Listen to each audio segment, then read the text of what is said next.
Poder Judiciário. Competência jurisdicional e delitos comuns conexos a crimes eleitorais. A primeira turma, por maioria, acolheu questão de ordem e afetou ao plenário o julgamento de agravo regimental em inquérito, instaurada para investigar a suposta prática de delitos, por deputado federal e ex-prefeito, nos anos de 2010, 2012 e 2014.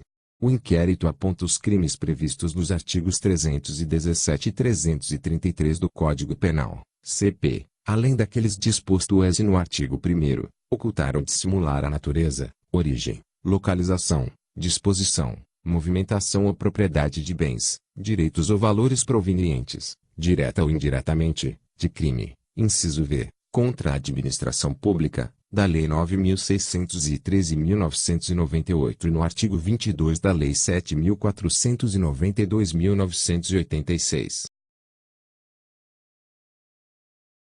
O parlamentar e o ex-prefeito, agravantes, pretendem a reforma da decisão do ministro Marco Aurélio, relator, que declinou da competência para a primeira instância da Justiça Estadual. Na decisão agravada, o relator considerou o fato de que os delitos atribuídos ao deputado federal teriam sido cometidos parte em 2010, quando exercia mandato de deputado estadual, e parte em 2014, quando os crimes, apesar de supostamente praticados quando já ocupava o cargo de deputado federal, não estariam a se relacionados, porque ligados ao recebimento de quantia, de maneira oculta, para a campanha à prefeitura.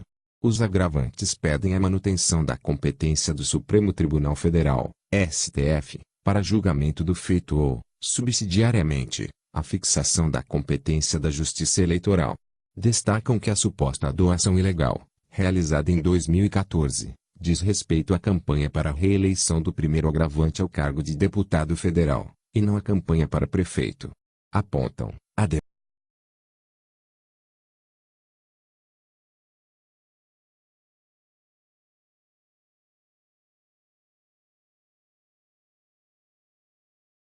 a Procuradoria-Geral da República, PGR, em contrarrazões, propôs questão de ordem no sentido de remeter o feito ao Pleno, para que lhe defina o alcance da competência criminal eleitoral. Reconhece que o fato alegadamente ocorrido no ano de 2014 consubstancia o delito eleitoral tipificado no artigo 350 do Código Eleitoral Ceará, cuja investigação deve permanecer tramitando perante o STF em razão do cargo, porquanto praticado por deputado federal. O parlamentar teria solicitado e recebido quantia de grupo empresarial, a título de doação ilegal vinculada à campanha para a reeleição ao citado cargo. O ex-prefeito, por sua vez, teria sido um dos facilitadores da transação. Para a PGR, o fato ocorrido em 2010 também consubstancia o referido crime eleitoral, mas sua investigação deve ser realizada perante a Justiça Eleitoral, haja vista que o deputado federal investigado, à época, exercia mandato de deputado estadual. De igual modo, nesse caso, o parlamentar teria recebido quantia do grupo empresarial, a pretexto da campanha eleitoral ao cargo.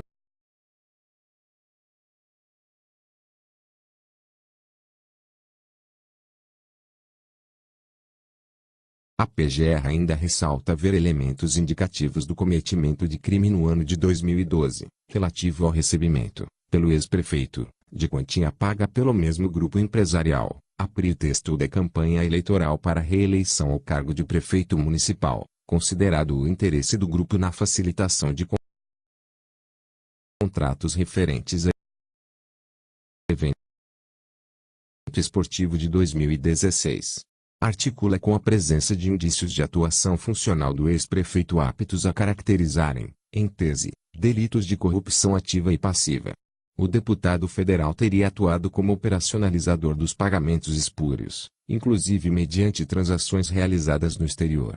Sublinha a existência de indícios da prática dos crimes dos artigos 350 do CE, 317 e 333 do CP, 22 da Lei 7.492/1986, e 1º, lavagem de dinheiro, da Lei 9.613/1998.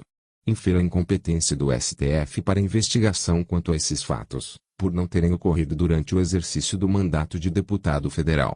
No tocante ao crime eleitoral, afirma a competência da Justiça Eleitoral, e, em relação aos demais fatos, a competência da primeira instância da Justiça Federal. Sustenta, no ponto, que uma eventual conexão entre crimes comuns de natureza federal e crimes eleitorais não se resolve subtraindo-se da Justiça Federal a competência prevista no artigo 109, inciso 4, da Constituição Federal, CF, e atribuindo à Justiça Eleitoral, em face do disposto nos artigos 35, inciso 2, do CE e 78, inciso 4, do Código de Processo Penal, CPP. Cabe repartição da atribuição, nessa hipótese, entre a Justiça Eleitoral e a Federal. Frisa a ausência de aparelhamento da Justiça Eleitoral para processar e julgar delitos de alta complexidade.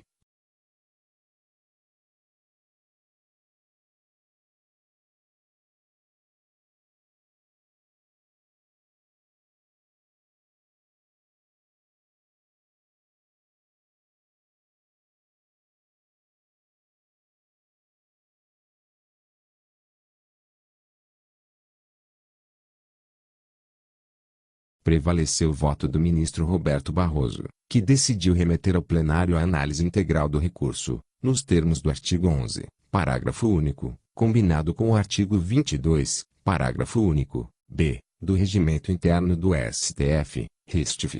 O ministro entendeu ser necessária a interpretação conforme a Constituição do artigo 35, inciso 2, do CE, o que importaria em declaração parcial de inconstitucionalidade.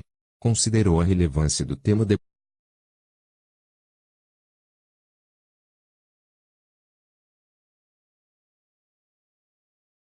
Já a ministra Rosa Weber fez ressalva na questão de ordem por considerar que, no caso concreto, um inquérito com 3 conjuntos distintos de fatos, situados em tempos distintos seria possível remeter ao Pleno apenas a questão concernente aos fatos definidos.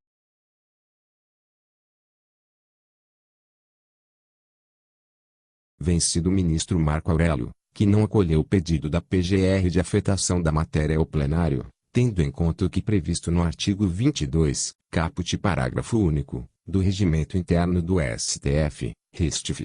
Para o relator, a questão veiculada não é controvertida entre as turmas, e os acórdãos formalizados pela segunda turma estão em consonância com a jurisprudência afirmada pelo Pleno em outros precedentes, CC 7033, CJ 6070, PT 6800 e